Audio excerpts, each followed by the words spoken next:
मुझे बताओ, उनको जेल में डालना चाहिए या नहीं डालना चाहिए? ममता दीदी, अभी तो शुरुआत है। सभी को जेल में जाने की तैयारी रखनी है। किसी को छोड़ा नहीं जाएगा, किसी को छोड़ा नहीं। রোজ বলছে তৃণমূল চোর, কোথায় চুরি করেছে, কার পকেটে চুরি করেছে জিজ্ঞেস করুন, একটা হাওয়া তুলে দিয়েছে, গোয়েবলেস কায়দায় চুরিটা করেছে, প্রমাণটা কোথায়? আমি তো কোর্টে যাচ্ছি ডিফরমেশনে। অনেক হয়েছে, এবার সবাই সাবধান হয়ে যান। মমতা বন্দ্যোপাধ্যায়কে চোর বললেই এবার আপনারা কেস খাবেন। পরিষ্কার আজকে শ্রীরামপুরের সভা থেকে মমতা বন্দ্যোপাধ্যায় এই বাংলার প্রতিটি মানুষকে সাবধান করে দিয়েছেন, সাংবাদিকদের সাবধান করে দিয়েছেন, পরিষ্কার বলে দিয়েছেন মমতা বন্দ্যোপাধ্যায় চোর, এটা বললেই এবার মানহানির কেস খেতে হবে। তাই আপনারা সবাই সাবধান হয়ে যান। সোশ্যাল মিডিয়ায় সাবধানে কিন্তু পোস্ট করবেন, মমতা বন্দ্যোপাধ্যায়কে চোর বলা যাবে না। অন্যদিকে আবার দেশের স্বরাষ্ট্রমন্ত্রী বিজেপির নেতা পরিষ্কার বলছেন জেলে যেতেই হবে, তৃণমূলের সব চোরকেই জেলে যেতে হবে। বুঝুন, মমতা বন্দ্যোপাধ্যায় বলছে তৃণমূল এবং মমতা বন্দ্যোপাধ্যায়কে চোর বলা যাবে না, আর অমিত শাহ উল্টো থেকে বলছেন সব চোরকেই জেলে যেতে হবে, তৃণমূলের সব চোরকেই জেলে যেতে হবে। কোনটা বলবো রে বাবা? কে কি বললেন আজকে চোর এবং দুর্নীতি নিয়ে, সবটা শোনাবো আপনাদের। এই গুরুত্বপূর্ণ এবং মজাদার প্রতিবেদন শেষ অবধি দেখুন। আমি মানব, দা নিউজ বাংলায় আপনাদের স্বাগত জানাচ্ছি। সব চোরদের জেলে যেতে হবে, পরিষ্কার আজকে এই বাংলার মাটিতে দাঁড়িয়ে ঘোষণা করে দিয়েছেন ভারতের স্বরাষ্ট্রমন্ত্রী বিজেপির নেতা অমিত শাহ, এবং পরিষ্কার বলেছেন জেলে যেতেই হবে। নাম না করে একেবারে মহুয়াদের নিশানা করেছেন, পরিষ্কার বলেছেন, মমতাকেও বলে দিয়েছেন তৈরি থাকুন। আজকে আমরা দেখলাম শান্তনু ঠাকুরের সমর্থনে কেন্দ্রীয় স্বরাষ্ট্রমন্ত্রী অমিত শাহ বনগাঁতে সভা করতে এসেছিলেন, এবং সেখানে সিএএ থেকে, সিটিজেনশিপ অ্যামেন্ডমেন্ট অ্যাক্ট থেকে, নিয়োগ দুর্নীতি মামলা, রেশন দুর্নীতি মামলা, সবেতেই মুখ খুললেন এবং মমতা বন্দ্যোপাধ্যায়ের সরকারকে নিশানা করলেন অমিত শাহ, এবং পরিষ্কার বললেন, আজকে নাম করে বললেন, যদিও আমার মনে হয়েছে নামগুলো একটু ভুল বললেন। অনুব্রত মণ্ডলের নামটা মনে হয় তিনি বলতে চেয়েছিলেন, বাকি যে নামগুলো তিনি বললেন কুণাল ঘোষ, তাপস পাল আর কুলপতি, আমার মনে হচ্ছে এই কুণাল ঘোষটা কুন্তল ঘোষ হবে, তাপস পালটা তাপস মণ্ডল হবে, এবং কুলপতিটা মনে হয় গোপাল দলপতি হবে। তিনটে নাম ভুল বলেছেন আমার যেটুকু মনে হয়েছে। এবং পরিষ্কার আজকে স্বরাষ্ট্রমন্ত্রী বলছেন, আপনারা কেউ জীবনে 50 কোটি টাকা দেখেছেন? অর্থাৎ পার্থ চ্যাটার্জির বান্ধবী অর্পিতা মুখোপাধ্যায়ের বাড়ি থেকে দুটো ফ্ল্যাট থেকে যে 50 কোটি টাকা উদ্ধার হয়েছিল সেটা পরিষ্কার মনে করে দিয়েছেন। আজকে পরিষ্কার মহুয়া মৈত্রকেও বলেছেন জেলে যেতে হবে, চোরেদের জেলে যেতে হবে। কি বলছেন অমিত শাহ আপনারা নিজের কানে শুনে নিন, নিজের চোখে দেখে নিন। ये अनुव्रत मंडल, ये कुणाल घोष, तापस पाल, कोई कुलपति, ये सारे लोग युवाओं को नौकरी देने के केस में, गाय तस्करी के केस में, कोयला के केस में जेल में गए हैं। मुझे आप बताओ भाई, आप किसी ने एक साथ 50 करोड़ रुपया जीवन में देखा है क्या? देखा है? इनके एक मंत्री के यहां से 50 करोड़ रुपया निकलता है, 50 करोड़ रुपया। मैं आज पूछने आया हूं ममता दीदी को, ये 50 करोड़ रुपया किसका है? ये मंत्री का नहीं है।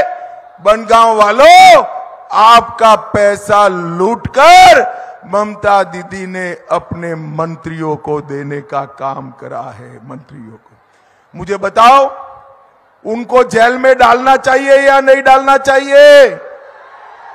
जोर से बोलो, डालना चाहिए या नहीं डालना चाहिए? ये ममता दीदी कहती है उनको क्यों जेल में डाला? ममता दीदी, अभी तो शुरुआत है। चीट फंड घोटाले वाले, शिक्षक भर्ती घोटाले वाले, राशन वितरण घोटाले वाले, नगर पालिका की भर्ती की घोटाले वाले, शिक्षक भर्ती की घोटाले वाले, गाय तस्कर वाले, कोयला तस्करी वाले और पैसे के बदले सवाल करने के घोटाले वाले, आप सभी को जेल में जाने की तैयारी रखनी है। किसी को छोड़ा नहीं जाएगा, किसी को छोड़ा नहीं। অন্যদিকে মমতা বন্দ্যোপাধ্যায় বলছেন সাবধান। মমতা বন্দ্যোপাধ্যায় চোর এটা যে বলবে তার বিরুদ্ধে মানহানির কেস হবে।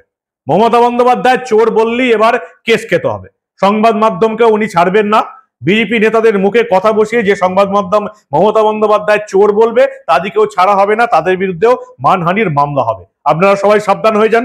কিন্তু কথা হচ্ছে, হাইকোর্টে বা সুপ্রিম কোর্টে যেগুলো প্রমাণ হয়ে গেছে তারপরেও কি চোর বলা যাবে না?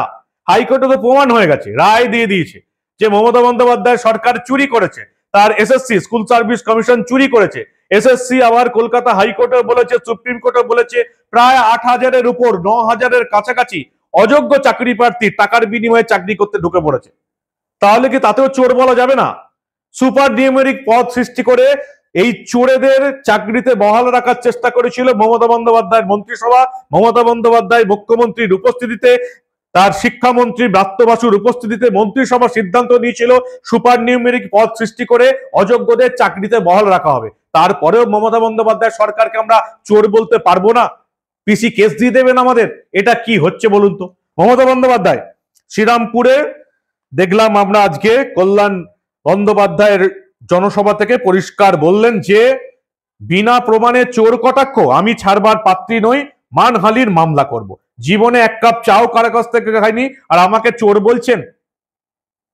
আরে কুণাল ঘোষই তো বলেছিল যে সারদা কাণ্ডে সবচেয়ে বেশি লাভবান হয়েছেন তার নাম মমতা বন্দ্যোপাধ্যায় এবং দলটার নাম তৃণমূল কংগ্রেস। সেই কুণাল ঘোষ তো আবার তৃণমূল কংগ্রেসের এখন স্টার প্রচারক হয়ে ঢুকে পড়েছে। মুখপাত্র ছিল দুদিন আগে, আবার মুখপাত্র হয়ে গেছে। কুণাল ঘোষ বলেছেন সারদা কাণ্ডে মমতা বন্দ্যোপাধ্যায় এবং তৃণমূল চোর। তাহলে সাধারণ মানুষ কি দোষ করেছে? কিন্তু মমতা বন্দ্যোপাধ্যায় পরিষ্কার বলেছেন আমার নামে কোনো প্রমাণ নেই, তথ্য নেই, আমাকে চোর বানিয়ে দিল, মামলা করব। ঠিক কি বললেন মমতা বন্দ্যোপাধ্যায় শুনুন আপনারা। রোজ বলছে তৃণমূল চোর, কোথায় চুরি করেছে, কার পকেটে চুরি করেছে জিজ্ঞেস করুন, একটা হাওয়া তুলে দিয়েছে, গোয়েবলেস কায়দায় চুরিটা করেছে, প্রমাণটা কোথায়? আমি তো কোর্টে যাচ্ছি ডিফার্মেশনে, ওই রোজ সংবাদপত্রে উল্টোপাল্টা বলা, আমি নিজে মামলা করছি। প্রকাশক নেই, প্রচারক নেই, কাগজগুলো টাকা পাচ্ছে আর ছেড়ে দিচ্ছে। আমি এবার ছাড়বিয়ার পাত্রী নই, আমি ওটা ধরবো এবং ভালো করে আটো সাটো করে ধরবো। আপনার নামে কোনো প্রমাণ নেই, কোনো তথ্য নেই, আপনাকে চোর বানিয়ে দিল। জীবনে আমি এক কাপ চা কারো কাছ থেকে খাইনি, তাকে বলছি চোর। জিজ্ঞেস করুন মোদিকে, আমিও তো 7 বার এমপি ছিলাম, আমিও তো 4 বার সেন্ট্রাল মিনিস্টার ছিলাম, আমিও 3 বার চিফ মিনিস্টার আছি। মনে রাখবেন 7 বার এমপি হিসেবে কল্যাণরা জানে আমি মাসে প্রায় 1.5 লাখ টাকার মতো পেনশন পেতে পারি, আর চিফ মিনিস্টার হিসেবেও আমি মিনিমাম 1.5 লাখ টাকা পেতে পারি। তাহলে 1.5 কত হলো? 3 লাখ টাকা। এবার 13 বছর হিসেব করুন, 3 লাখ টাকা করে বছরে যদি হয় 3 বারং 36, আর এটাকে যদি 13 বছর করো তাহলে এটা ক কোটি হচ্ছে? হিসেবটা করতে পারছো না? 36-10 বেরিয়ে গেল, তারপরে 3 যোগ করে দাও, তাহলেই হয়ে যাবে। কয়েক কোটি টাকা আমি নিইনি, আমার নিজের হোয়াইট মানি নিইনি, আমার প্রয়োজন পড়ে না। আমি বই লিখি, আমার 140টা বই বেরিয়ে গেছে, আমি একটু গান টান গাই, এমনকি একে বিক্রি করে আজ পর্যন্ত 1 পয়সা নিজের ফান্ডে নিইনি, লোককে দিয়ে দিয়েছি। তা সত্ত্বেও আমার নামে সিবিআই কেস করেছিল, বদমাশের গাছগুলো। যেদিন ওদের গাছের মধ্যে বেঁধে রেখে ভালো করে আদর করতে পারবো সেদিন বুঝবো যে মিথ্যে কথা বলার কি দাম। ভাবুন একবার, মমতা বন্দ্যোপাধ্যায়কে চোর বলা যাবে না, তার মন্ত্রিসভাকে চোর বলা যাবে না। কলকাতা হাইকোর্টে এসএসসি স্বীকার করে নিচ্ছে যে হ্যাঁ চুরি করে চাকরি হচ্ছে, তারপরেও মমতা বন্দ্যোপাধ্যায় সরকারকে চোর বলা যাবে না। অন্যদিকে অমিত শাহ আবার বলছেন যে, কি বলছেন উনি?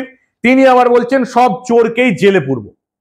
মানে চোর বলবো কি বলবো না, তৃণমূলের সব চোরকে জেলে পুরবেন বলছেন অমিত শাহ, এদিকে চোর বললেই মামলা করবেন বলছেন মমতা বন্দ্যোপাধ্যায়। কোন দিকে যাব বলুন তো? কি অবস্থাটা একবার ভাবুন। আমাদের রাজ্যের সন্দেশখালীতে মহিলাদের ধর্ষণ হয়েছে সেটা প্রমাণ করার জন্য তদন্ত করছে সিবিআই। সেই সন্দেশখালীতে সেই মহিলাদের ধর্ষণ হয়নি, মিথ্যা কথা বলছে, সেটা প্রমাণ করার জন্য তদন্ত করছে মমতা বন্দ্যোপাধ্যায়ের পুলিশ। ভাবতে পারছেন এই রাজ্যটা কেমন দুভাগে ভাগ হয়ে গেছে? আপনি কোন দিকে থাকবেন সেটা একবার ভেবে নিন। কোন দিকে থাকবেন?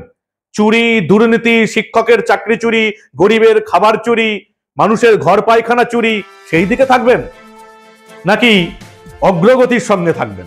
সেটা এবার আপনাদের ঠিক করতে হবে। কোন দিকে আছেন আপনারা? সবটাই তো দেখছেন, শুনছেন। তাহলে কি তৃণমূলের সব চোরকে চোর বলা যাবে না?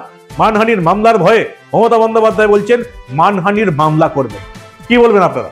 আপনাদের মূল্যবান এবং গুরুত্বপূর্ণ মতামত জানান দা নিউজ বাংলার কমেন্ট সেকশনে। আর দেখতে থাকুন দা নিউজ বাংলা। আমরা আবার এই সমস্ত গুরুত্বপূর্ণ এবং মজাদার প্রতিবেদন চেপে রাখতে দেব না।